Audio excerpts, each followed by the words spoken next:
وہ راز جو آپ کو سمجھ آ جائے وہ کب راز رہتا ہے؟ راز وہ ہے جو آپ کو بالکل سمجھ نہ آئے۔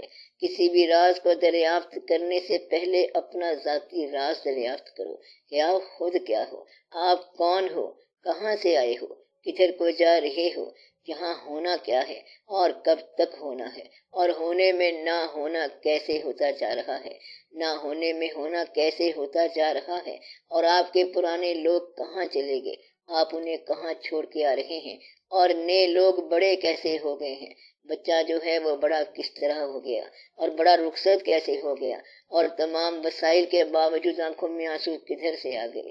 کہتا ہے آپ تو بیمار نہیں ہو، ٹھیک ٹھاک ہو، رو کے رہے ہو۔ کہتا ہے مجھے کوئی نقصان تو نہیں ہوا، میں تو ٹھیک ہوں، بس صرف دوست مر گیا۔ یہ سارے واقعات سوچنے والے ہیں۔ تمہاری خوشی بھری زندگی میں کسی اور کا غم کدھر سے آ گیا، خط بن کے آ گیا، ٹیلی گرام بن کے آ گیا، اور تمہاری غمگین زندگی میں خوشی کہاں سے آ گئی، ان کو پہچانو۔ یہ سب کیا ہے؟ یہ باتیں سوچنے والی ہیں۔ تم نے آسمان کے ستاروں کی چالیں درست نہیں کرنی ہیں، کہیں ایسا نہ ہو کہ آسمان پر پاؤں رکھتے رکھتے راستہ ہی پاؤں سے نکل جائے یا پاؤں راستے سے نکل جائیں۔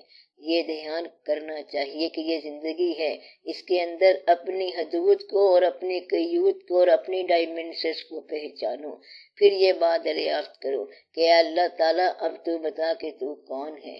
اگر اس حال میں پوچھو گے تو کہیں ایسا نہ ہو کہ بے باکی جو ہے وہ گستاخی بن جائے، اس طرح تم برباد ہو جاؤ گے۔ بے باکی جائز ہے صرف ماننے والوں کے لیے۔ سجدے میں سر ہو اور سوال ہو کہ یا اللہ تو ہی اس راز سے پردہ اٹھا کے قصہ کیا ہے، اور اگر یوں بات پوچھو کہ جیسے اب پوچھ رہے ہو تو پھر تو بڑے بڑے اس راز کو نہ پا سکے۔ اس نے حیرت میں ایسا گم کر دیا کہ الجھ کے مر گئے۔ وہ اللہ ہے، وہ خیر الماکرین ہے، وہ پھر ایسی چال چلتا ہے کہ تمہاری سب تدبیریں توڑ کے رکھ دیتا ہے۔ یہ اللہ تعالیٰ نے فرمایا ہے کہ یہ لوگ مجھ سے پوچھتے ہیں کہ وہ وقت کب آئے گا، وہ گھڑی کب آئے گی، اس بڑی خبر کے بارے میں پوچھ رہے ہیں کہ وہ آئے گی کہ نہیں آئے گی۔ ان کو یہ بتاؤ کہ پہاڑوں پر کبھی غور کیا ہے؟ پہاڑ کا راز الگ ہے۔ پہلے یہ دیکھو کہ زمین کا اپنا راز ہے۔ پہاڑ کو دیکھو کہ یہ میخوں کی طرح کیسے گاڑے گئے۔ آسمان کو دیکھا کبھی غور سے، کبھی دریا کو روانی میں دیکھا، کبھی طغیانی میں دیکھا، کبھی آپ نے یہ دیکھا کہ آنکھ میں آنسو کس طرح سفر طے کر رہا ہے، کبھی آپ نے یہ دیکھا کہ سارا واقعہ کیا ہے، اس بے حس دنیا کے اندر احساس کس طرح پڑ رہا ہے، یہ کبھی دیکھا؟ بھائیوں میں محبت کیسے ہوتی ہے، جدائی کیسے ہوتی ہے، یہ چھوٹے چھوٹے واقعات دیکھو۔ ایک شخص ہرنی کے بچے کو پکڑ کے لے گیا اور پیچھے اس کی ماں چلی آ رہی ہے۔ اس آدمی پر رقت طاری ہو گئی، رو رو کے درویش ہو گیا کہ یا اللہ اس بے حس دنیا میں اتنی محبت ابھی باقی ہے۔ اس محبت کا جلوہ دیکھ کر اس کو خدا یاد آ گیا۔ خدا کو یاد کرنے کے ماننے کے بڑے بڑے پروسیس ہیں۔ ایک بات یاد رکھنا، یہ راز ان لوگوں پر آشکار ہوتا ہے جو وابستگی میں مکمل ہوں۔ یہ راز وابستہ شخص پر آشکار ہوتا ہے۔ یہ سربستہ راز وابستہ شخص پہ آشکار ہوگا، غیر پر تو ہو ہی نہیں سکتا۔ پہلے تو اپنے آپ کو ایک آئینہ بنا، وہ خود نکل کے آئیں گے اپنے نقاب سے۔ بات یہ ہے کہ تم نے ڈھونڈنا کہیں نہیں ہے، صرف اپنے دل کو پالش کرتے جانا ہے۔ سڈنلی ون فائن مارننگ اس کے اندر تصویر نظر آ جائے گی۔ وہ کہے گی میں راز ہوں، بتاؤ کیا چاہتے ہو۔ راز چھپنا نہیں چاہتا، وہ دریافت ہونا چاہتا ہے۔ اللہ نے خود فرمایا ہے میں چھپا ہوا خزانہ تھا، میں نے چاہا کہ ظاہر ہو جاؤں، بس میں نے انسان کو پیدا کر دیا۔ وہ راز خود ظاہر ہونا چاہتا تھا۔ اب تم درمیان میں اپنی کاریگری بند کرو، اپنی کاروائیاں، کاریگریاں اور دانائیاں بند کرو، پھر یہ حجاب کھلے گا۔ خاموشی سے تسلیم کرتے چلے جاؤ اس کو۔ اللہ کہتا ہے کہ میں زندگی دیتا ہوں، تم کہو کہ آپ سچ کہہ رہے ہیں، ہم زندگی لیتے ہیں۔ سچ کہہ رہے ہیں، میں انسانوں کو خوش کرتا ہوں، سچ کہہ رہے ہیں، میں غم دیتا ہوں، سچ کہہ رہے ہیں۔ اللہ کو مانتے جاؤ، اللہ جو کہتا ہے تم مانتے جاؤ، تم ہر بات تسلیم کر لو۔ جب ہر بات تسلیم کر لو گے تو اللہ دیکھے گا کہ یہ تو ماننے والا ہے، پھر کہے گا چلو اس پر سے حجاب ہٹا دو، پھر راز اور حجاب اٹھ جاتا ہے۔ محمود کا راز کس پر کھلے گا؟ ایاز پر۔ باقی لوگوں کے لیے محمود ایک بادشاہ ہے، ایاز کے لیے یار ہے، دوست ہے۔ محمود نے دوسروں سے کہا کہ یہ ہیرا توڑ دو، مگر سب جھجک گئے اور ہیرا نہ توڑا۔ محمود نے ایاز سے کہا کہ تم یہ ہیرا توڑ دو، اس نے وہ ہیرا توڑ دیا۔ محمود کہتا ہے یہ تم نے کیا کیا؟ ایاز کہتا ہے کہ غلطی ہو گئی آقا۔ تب محمود نے کہا تم سب لوگوں نے ہیرا نہ توڑا مگر میرا حکم توڑ دیا، اور ایاز نے ہیرا توڑ دیا مگر میرا حکم نہ توڑا۔ اللہ میاں نے سب فرشتوں سے فرمایا کہ میرے علاوہ کسی کی عبادت نہیں کرنا۔ سب نے کہا بالکل بجا ہے۔ پھر ایک دن اللہ نے کہا کہ اس انسان کے آگے سجدہ کرو، سب جھک گئے۔ شیطان نے کہا کہ کل آپ نے فرمایا تھا کہ میرے علاوہ سجدہ نہیں کرنا، اور آج آپ کہہ رہے ہیں کہ سجدہ کرنا ہے۔ اللہ نے کہا کہ باہر نکل جاؤ، اور وہ لعین و رجیم ہو گیا۔ اللہ فرماتا ہے کہ بات یہ ہے کہ کل بھی میرا حکم تھا اور آج بھی میرا حکم ہے، کل مانا ہے تو آج بھی مان۔ تجھے اس بات سے کیا بحث ہے کہ وہ کیا تھا اور یہ کیا ہے؟ ایک کہانی سنو۔ ایک آدمی ایک دن بیٹھا غور کر رہا تھا۔ اس نے آسمان کو دیکھا، پہاڑوں کو دیکھا، دریاؤں کو دیکھا۔ سامنے پہاڑ نظر آئے، کہتا ہے یا اللہ اگر یہ پہاڑ نہ ہوں تو جو ادھر کے رہنے والے لوگ ہیں ان کو بھی ہم تیرا کلام پہنچائیں، تیرے نام کو ہم لے چلے وہاں پر۔ یہ پہاڑ درمیان میں رکاوٹ ہیں۔ آواز آئی مردود میری تخلیق کی ہوئی چیز میں نقص نکالتا ہے، جا ہم نے تیرا نام مردودوں میں لکھ دیا۔ وہ بندہ سیانا تھا، اس نے سر جھکایا اور کہا کہ جہاں آپ لکھیں ہم تسلیم کرتے ہیں، آپ کی مرضی ہے، ہم تابع دار ہیں، اور سجدے میں چلا گیا۔ اللہ تعالیٰ کو اس کی یہ بات پسند آئی، فرمایا جا ہم نے آج سے تمہیں پرموشن دے دی اور تمہیں مقرب بنا لیا۔ بات اتنی سی ہے کہ جھک جانے سے بات بن جاتی ہے۔ آپ دیکھو ابلیس اور آدم علیہ السلام کو، ابلیس سے انکار ہوا یا اس نے انکار کیا؟ آدم علیہ السلام کا حکم ہوا کہ خبردار اس درخت کے قریب نہیں جانا وگرنہ ظالموں میں سے ہو جاؤ گے۔ آدم علیہ السلام درخت کے قریب چلے گئے، اس طرح فال ہو گیا اور سزا ہو گئی۔ اب آدم جو ہے ان کی فضیلت دیکھو، ابلیس کو توبہ نہیں ملی ہے اور آدم کو توبہ مل گئی کہ اے اللہ ہمیں معافی دے دو، ہم سے بس غلطی ہو گئی۔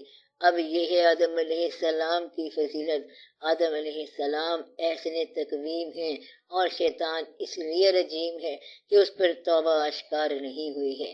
تو دونوں میں یہ فرق ہے، جھک جانے والے پر یہ راز اشکار ہوتا ہے، جھک جانے والا رات کو جاگنے والا ہوتا ہے۔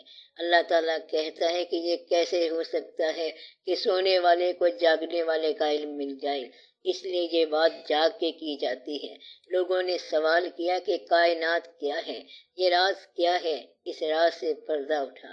ابر کیا چیز ہے، ہوا کیا ہے، کون کیا ہے، بیج کو مٹی کی تاریکی میں کون پال رہا ہے؟ ان سارے سوالات سے دنیا بھری پڑی ہے۔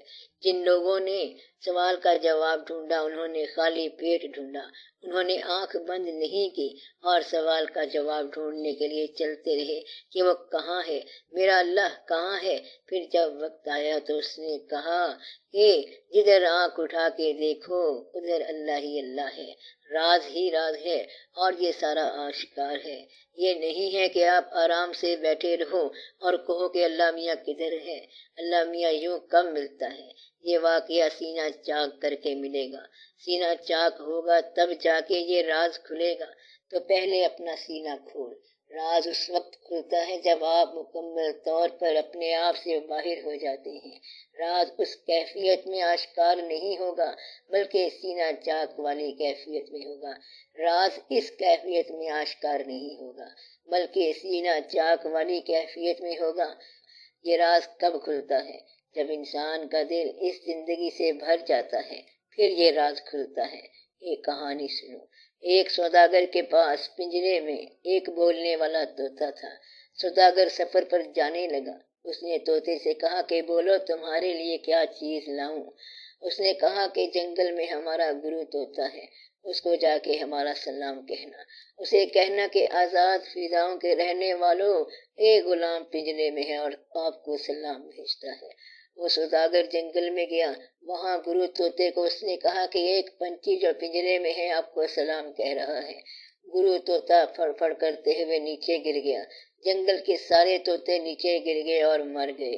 سوداگر کو بڑا دکھ ہوا کہ یہ کیا ہو گیا، واپس گیا، طوطے نے پوچھا میرا پیغام دیا تھا، کہنے لگا کہ بڑا ظلم ہو گیا، تمہارا پیغام سنتے ہی گرو طوطا بھی مر گیا اور باقی مریض طوطے بھی مر گئے۔ اس نے کہا پھر ہم یہاں کیا کر رہے ہیں، اور وہ بھی مر گیا۔ سوداگر حیران رہ گیا، اس نے مردہ طوطے کو نکال کے باہر پھینک دیا، وہ مردہ طوطا فوراً اڑ گیا۔ سوداگر نے کہا کہ یہ کیا ہے؟ طوطے نے کہا کہ مجھے میرے گرو نے تیرے ذریعے یہ پیغام دیا ہے کہ اگر تو مرنے سے پہلے مر جائے گا تو یہ راز کھلے گا۔ یہ جو خیال کا پنجرا ہے، دماغ کا پنجرا ہے، اس سے آزاد ہونے کا ایک ہی راستہ ہے، مر جا۔ تو جو لوگ مرنے سے پہلے مر گئے وہ راز پا گئے، اس کے علاوہ راز نہیں ملتا۔ اس حالت میں راز کیسے ملے تجھے؟ کیونکہ راز تو اس حالت میں ہوتا ہے۔ ایک آدمی کسی کے پاس گیا اور اس ٹیٹو کرنے والے سے کہا کہ جناب میری پشت پر ایک شیر بنا دو۔ وہ آدمی سوئی سے شیر بنانے لگا، اس آدمی کو سوئی کی درد ہوئی، پوچھا کہ یہ شیر کا کون سا حصہ بنا رہے ہو؟ بولا کہ دم بنا رہا ہوں۔ وہ آدمی بولا دم کو رہنے دے، باقی کا شیر بنا۔ اس نے پھر سوئی لگائی تو بڑا درد ہوا، کہتا ہے کہ اب کیا بنا رہے ہو؟ بولا گردن کے بال بنا رہا ہوں۔ کہتا ہے کہ بال چھوڑ دے، باقی کا حصہ بنا۔ غرض جہاں بھی وہ سوئی لگاتا درد ضرور ہوتا۔ کاریگر بولا بھائی بات سن، تو شیر نہیں بنوا سکتا کیونکہ تو درد برداشت نہیں کر سکتا، اور یہ شیر درد کے بغیر بنتا نہیں ہے۔ بات یہ ہے کہ یہ راز مرے بغیر نہیں ملتا، اور یہ وہ راز ہے کہ اس وقت آشکار ہوتا ہے جب تو اپنے آپ سے باہر نکل جائے۔ کہیں بے تاب ہو کے سوال ترک نہ کر بیٹھنا، اس کو آرام سے دل میں رکھو۔ کچھ سوالات ایسے ہوتے ہیں جن کے جواب کا ایک خاص وقت ہوتا ہے۔ ایک چھوٹا سا بچہ اگر ماں سے کہے کہ یہ بتاؤ شادی کیا ہوتی ہے، تو ماں باپ کیا بتائیں گے؟ کیونکہ جب تک وہ جوانی کے اندر داخل نہیں ہوتا اسے اس کا مفہوم سمجھ نہیں آ سکتا۔ نابالغ ذہن میں یہ بات سمجھ نہیں سکتا کہ بلوغت کا راز کیا ہے۔ کائنات کا راز امیچور آدمی پر کبھی آشکار نہیں ہوتا۔ اس راز سے پردہ کیسے اٹھتا ہے، اس شعر سے آپ کو سمجھ آ جائے گی۔ پردے اٹھے ہوئے بھی ہیں ان کی ادھر نظر بھی ہے، بڑھ کے مقدر آزماں سر بھی ہے سنگے در بھی ہے۔ یہ راز کسی سنگے در سے ملتا ہے، راز کائنات اپنی پیشانی سے ملے گا اور سنگے در سے ملے گا۔ اس راز کو آشکار کرنے کے لیے کسی کا غلام ہونا چاہیے۔ مولوی ہرگز نہ شد مولائے روم، تا غلام شمس تبریزی نہ شد۔ اس کے اندر غلام ہونا بہت ضروری ہے۔ یہ راز اس شخص سے پوچھو جس کے ہاتھ میں آپ بک چکے ہو اور جس کے ہاتھ میں اور تحویل میں آپ جا چکے ہو۔ اگر تم نے اپنے آپ کو کسی کی تحویل میں نہیں دیا تو یہ جواب نہیں مل سکتا۔ اس کا جواب صرف وہی شخص دے سکتا ہے۔ جب تم اپنے آپ سے مر جاتے ہو اور خود کو اس کے حوالے کر دیتے ہو تو پھر وہ اس سوال کا جواب لکھتا ہے، اور وہ یہ جواب تمہاری پیشانی پر، قلب پر اور تمہارے احساس پر لکھتا رہتا ہے۔